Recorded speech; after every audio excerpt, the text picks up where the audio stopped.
बिस्मिल्लाहिर्रहमानिर्रहीम। दोस्तों, हम आज बताएंगे आपको कि ज़कात क्या है। क्या आपको मालूम है कि ज़कात क्या है? अल्लाह रब्बुल आलमीन ने कुरान मजीद में दिया है, वाक़िमुस्सलाह वातुज़ ज़कात, नमाज कायम करो और ज़कात दो। कई बार कुरान मजीद में ये अल्लाह रब्बुल आलमीन ने हमें बताया कि नमाज कायम करनी है और फिर ज़कात देनी है।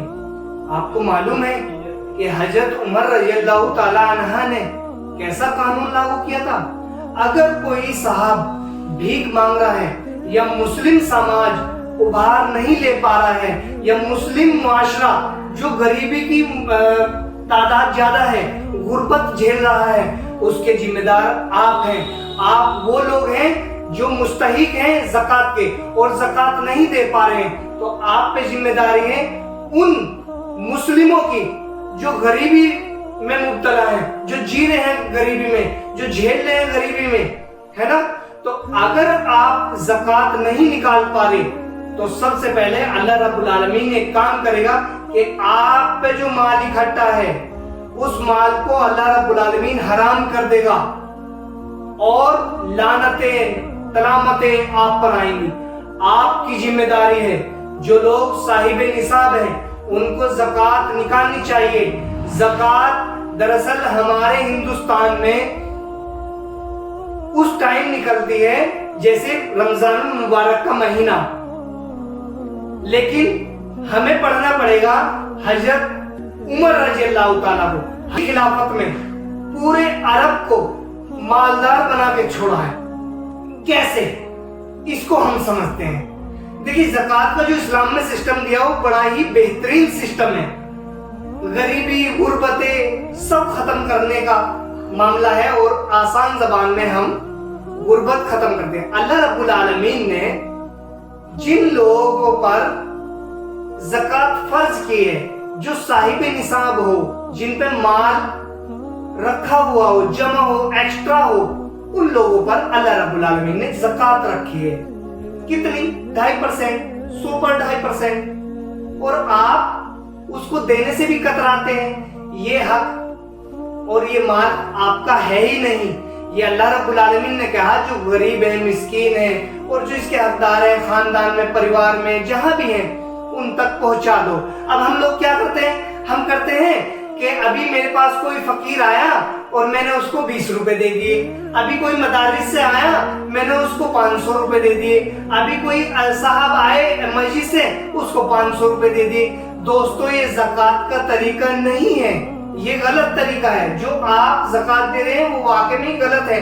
आप मुआशरे में भीख मांगने वाला बना रहे हैं, भीख को खत्म करने वाला नहीं बना रहे हैं। अब कैसे बनेगी भीख को? हम खत्म कैसे कर सकते हैं या मुस्लिम मुआशरे को कैसे मालदार बना सकते हैं, कैसे उभार सकते हैं? हमें उस जगह खर्च करनी होगी जैसे हमारे मोहल्ला, पड़ोस, गांव, बस्ती या खानदान, रिश्तेदार। सबसे पहले हमको इन्हें देखना पड़ेगा, इनमें देख के ये पता करना पड़ेगा कि कौन गरीबी झेल रहा है और किस तरीके की गरीबी झेल रहा है। जैसे एक टेलर है, सिलाई करता है, लेकिन उस पे इतने पैसे नहीं है कि वो अपनी दुकान सजा के कपड़े सिल सके, है ना।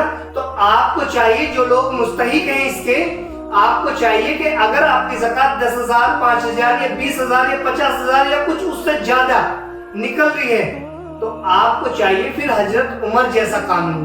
कैसा? आप करेंगे क्या? हजरत उमर ने क्या किया? हजरत उमर ने एक जगह कलेक्ट की सारी ज़कात, और कलेक्ट करने के बाद, इकट्ठा करने के बाद क्या करा? उन लोगों को ढूंढा जिन लोगों को उसको वो मुस्तहिक थे उसके। कैसे? जैसे कोई लोग भूख से तड़प रहा था, उसको खाना भी खिलवाया है। जो लोग कारोबारी थे उनको कारोबार करके दिखाया है, कहा कि अगले साल आप भी ज़कात देंगे। ऐसे ही हम कर सकते हैं। कैसे?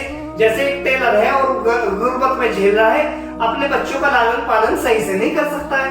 अब हमें क्या चाहिए? हमें चाहिए कि अगर हमारी ज़कात 10,000 निकल रही है तो हम 10,000 रुपए किसी को भी ना दें, सिर्फ उस आदमी को देने हैं, उसको ढूंढना है और उसको ढूंढ के देना है, बल्कि उसे कारोबार कराना है और कहना है कि अगले साल तक इतना पैसा आपको कमाना है, नेक पैसा।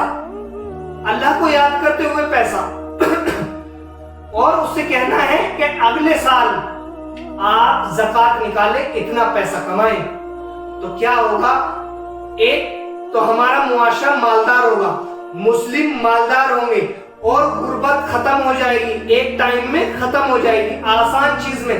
اسی لیے تو زکات دی ہے کہ جو غریب لوگ ہیں ان کی ہم مدد کریں، جو لوگ بہترین تعلیم حاصل کر رہے ہیں، کوئی بڑی تعلیم حاصل کر رہے ہیں، یا کوئی ہمارے معاشرے میں بچے اسکول، کالج یا کیمپس یا پھر مدارس یا مسجد نہیں جا پا رہے ہیں اور وہاں کی کچھ فیسیں ہیں، تو وہ آپ کو چاہیے آپ بھر دیں۔ دیکھیں، آپ ان کی فیس بھی بھر دیں گے اور آپ پہ زور بھی نہیں پڑنے گا، اس لیے کہ وہ اللہ کی راہ میں ہمیں خرچ کرنا ہی ہے، چونکہ اللہ نے ہمیں صاحب نصاب بنایا ہے۔ اللہ نے کہا نا قرآن میں نے آپ کو پہلے ہی بتا دیا ہے کہ واقعی الصلاۃ والزکاۃ، قرآن میں کئی جگہ یہ چیزیں آئی ہیں کہ نماز قائم کرنی ہے اور زکات دینی ہے، تو ہمیں زکات دینی ہے۔ میں مالدار لوگوں سے اپیل کروں گا کہ زکات دیں، اور زکات دے ان لوگوں کو واقعی جو اپنی غربت کو ختم کر سکیں، ان کو کاروبار میسر کرائیں اور فقیروں کو نہ دے کے ان لوگوں کو دیں۔ اگر کوئی فقیر بھی آپ کے پاس آ رہا ہے تو اس کا احتساب لیں، پوچھیں کہاں سے آئے ہیں، کیا کر رہے ہیں، کیا کرتے ہیں، بچے کتنے ہیں، سب چیز پوچھنے کے بعد اگر وہ واقعی غربت جھیل رہا ہے تو ان کو کاروبار کرا دیا جائے۔ یہ ہوتا ہے ایک سسٹم زکات کا۔ تو میں ان لوگوں سے درخواست کروں گا جن پہ زکات واجب کر دی گئی ہے اور وہ زکات نہیں دے رہے ہیں، وہ اللہ کے خوف سے، غضب سے ڈریں اور اللہ کے لیے زکات دیں۔ اور ہمارے جو بھائی ہیں جو جھوج رہے ہیں تعلیم سے، جو جھوج رہے ہیں اپنے کاروبار سے، یا جھوج رہے ہیں کنہیں اور چیزوں سے، ان کو وہاں تک پہنچایا جائے، ان کی وہ ساری چیزیں ختم کری جائیں۔ اللہ آپ کا حامی اور ناصر ہو۔ میں انہی لفظوں کے بعد اپنی بات کو ختم کرتا ہوں۔ السلام علیکم ورحمۃ اللہ وبرکاتہ۔